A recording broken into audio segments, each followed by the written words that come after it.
during the filming of Friday the 13th 5, brilliant film, of course, he reportedly held up shooting because he lost his antique toy boat in the lake. He raved and carried on like Klaus Kinski, while the director had to put the crew in scuba gear and wetsuits to look for it. Any truth to this story? No. The first time I heard about that was, I was on some kind of talk show thing, and somebody brought up a quote that Corey Feldman had written in a book that he called Coreyography. I do know Corey Feldman, and he was in Friday the 13th Part 4, which I was in, and he was, I don't know, 9 years old or something. And I got the sense that he was having a little bit of a rough time as a kid. I didn't know many details or anything. I always kind of felt bad for him. And I've known him throughout, and he's a nice fellow. I always get along with him. I don't know exactly what his true memory of it is or how much he's embellishing. I do remember what he's talking about. I had a little plastic submarine, I don't know, probably like $2 or something, that had some kind of a pellet in it that it would go up and down. I'm a professional actor. I know I would be fired if I were to hold up shooting on any level at all. I think there were some ADs that helped me find it.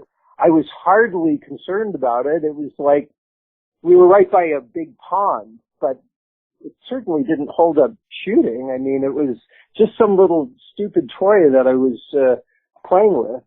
But I think, you know, he's written a book and he's selling a book, and to a certain extent he's writing things to be kind of sensational, and I haven't read the whole book, but I was Well, that's concerning to me, because some of the stuff he says about Corey Haim, and, you know, we're not going to go into that, but that kind of delegitimizes some of his other claims, right? Well, I don't, you know, I don't know.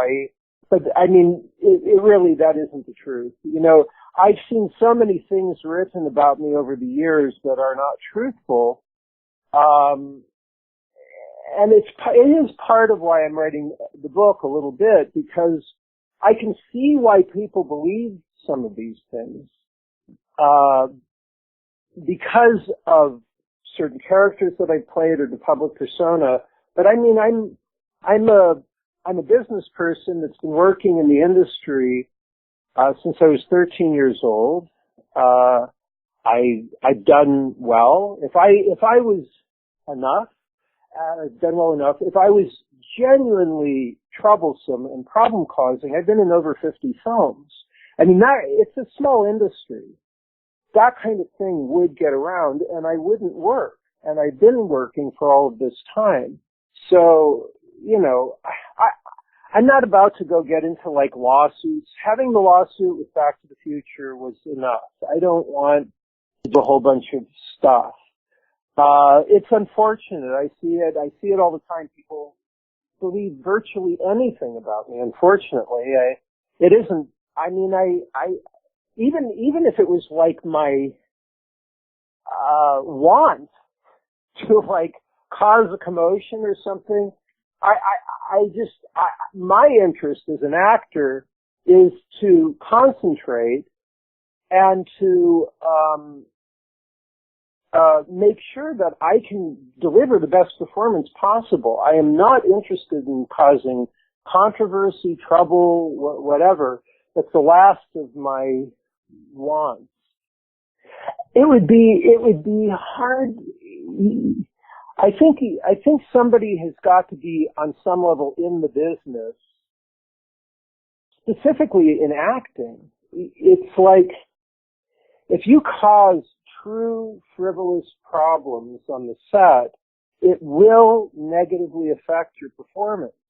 The best performance that you can do is going to come from a concentrated, good, fun set where you're working at all, you know, the best all pistons firing. You do not want conflict. You do not want controversy. This is how I've always worked.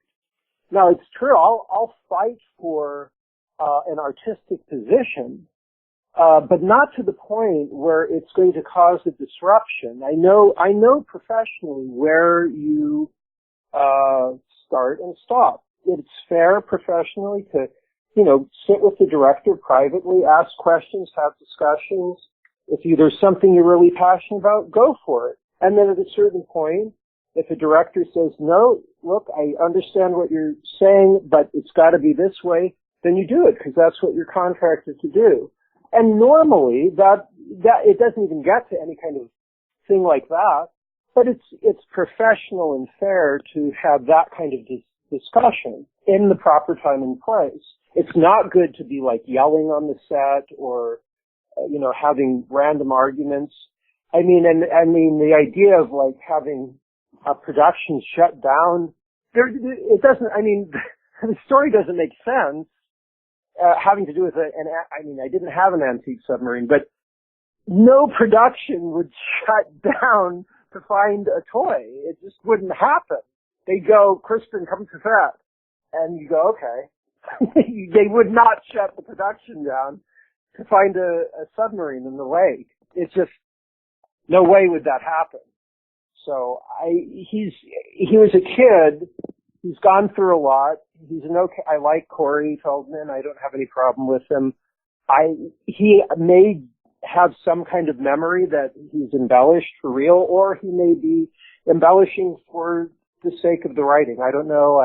It isn't true. I don't want to get into some big problem. It's like, I've seen so many things written about me that are incorrect. It would not be worth going into that kind of thing, particularly not legally. It's just like, okay, whatever.